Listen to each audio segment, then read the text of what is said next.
absolutely loved Metal Lords. This movie was so fun, absolutely hilarious, and had so much heart. And I love that it is finally a coming of age movie for young boys.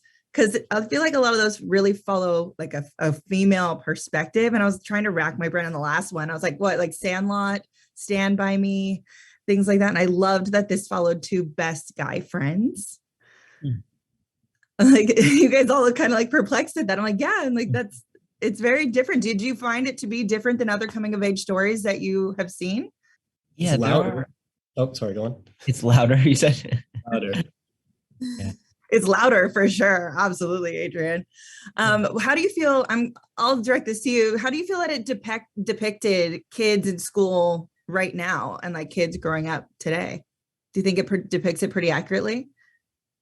Yeah, I think everybody's gonna have their own experience. So it's hard to put everything into one movie. Isis has been talking a lot about anger and how it's very easy to be angry at the world right now.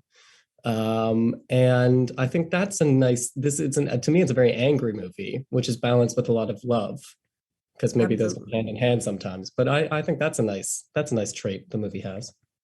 I love that. And Isis, if you're talking about anger, I know growing up, my whole outlet was music. And I love that this story, these kids find metal music as their lifeblood. It's their saving grace. So what is your saving music right now? What's your saving grace?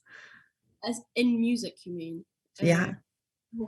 I mean, I have a very fond place in my heart for a band called the Japanese House.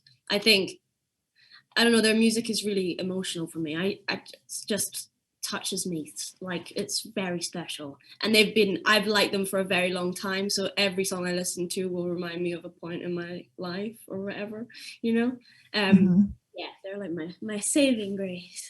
I love it. Adrian, do you have one? Your character is so into the metal music. Is that your life?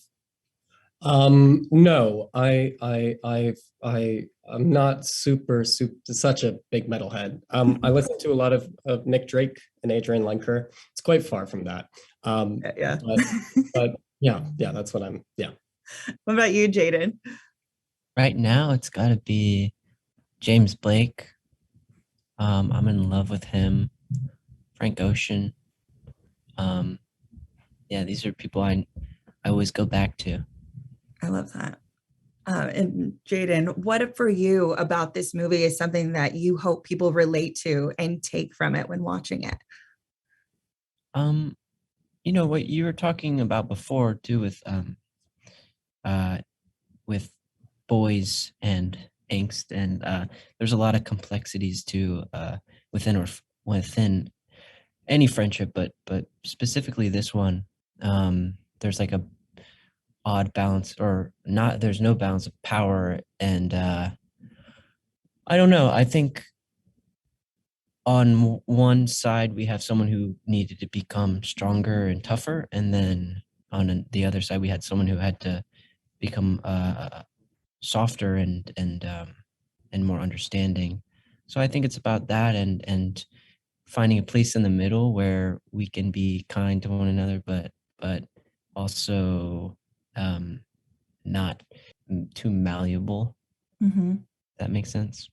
Absolutely. And Adrian, did you have any nuggets of wisdom given to you from Dan or from Peter while making this film that you'll take with you? There's a lot to choose from. That's amazing. That doesn't always happen.